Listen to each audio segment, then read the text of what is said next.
Hi friends, welcome back to our channel. First time voice over ఇస్తున్నానండి. ఏమైనా mistakes ఉంటే excuse చేయండి.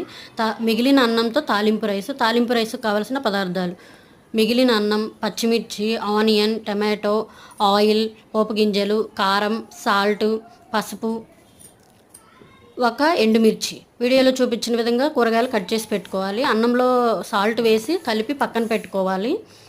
ఇప్పుడు స్టవ్ ఆన్ చేసి ఆయిల్, పోపు గింజలు, ఎండుమిర్చి, కరివేపాకు, పసుపు వేసి కొంచెం ఫ్రై అయిన తర్వాత ఆనియన్స్, పచ్చిమిర్చి వేయాలి. కొంచెం వేసుకోండి సాల్ట్, ఆల్రెడీ రైస్లో వేసాం కాబట్టి. ఆనియన్స్ మగ్గిపోయాయండి.